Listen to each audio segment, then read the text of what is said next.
आपल्या भारतात बऱ्याच काही पहिले आपले झाडाझुडपांची आपण जोपासना करायचो. लहान पासून रोपटं लावलेलं त्याचं वृक्षात रूपांतर व्हायचं. त्याच्यापासून फुलं काही फळं सर्व खायला मिळायची.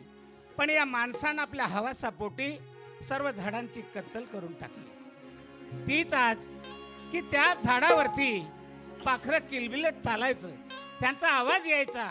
पण आज आपल्या या पैशाच्या हवासापोटी या शेतकरी राजानं ती झाडांची फार कत्तल करून टाकली.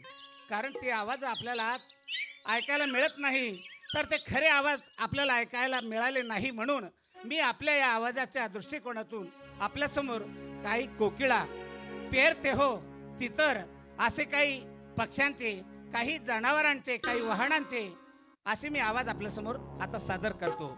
सर्वप्रथम कोकिळेचा आवाज.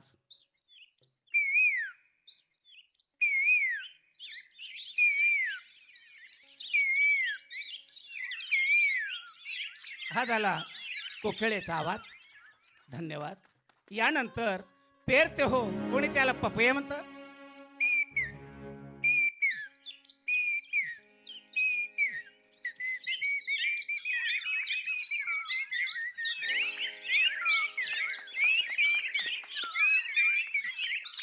धन्यवाद. यानंतर तितराचा आवाज.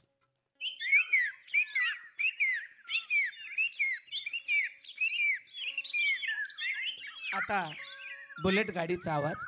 किक मारल्यानंतर गाडी चालू होईल आणि क्लच सोडल्यानंतर गाडीच्या आवाजात बदल होईल. गाडी चालू झाली. ट्रीप. गाडी अंगावर येणार नाही, भीती बाळगू नका. धन्यवाद. यानंतर मांजराचं भांडण. बोका एकीकडे बसलेला आहे आणि मांजर दुसरीकडे बसली. बसलेल्या आवाजात बोका ओरडतो आणि तो विचारतो, तू काय, तू काय. पलीकडून मांजर म्हणते, मियाव मियाव. मग एवढ्यावर ते थांबत नाही, मग ते भांडाल सुरात, मियाव मियाव मियाव.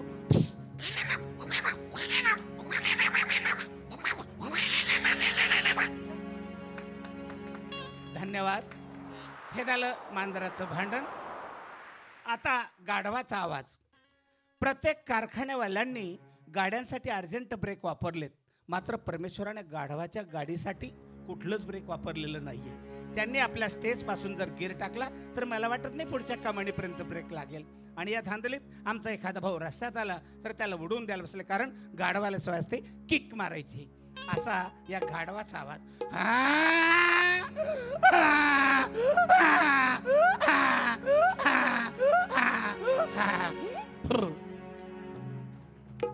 धन्यवाद. किती मी भाग्यवान थोर की तुम्ही माझ्या गाढवाच्या आवाजालाही टाळ्या वाजवाव्या. असं. यानंतर मुंगीचा आवाज. आता अफर आल्यामुळे मला सादर करावंच लागेल. सर्वांच्या शांततेची अपेक्षा. मुंगीचा आवाज ऐकायचा ज्यांना अपेक्षा असेल त्यांनी अजिबात काही हालचाल करू नये. आला मुंगीचा आवाज.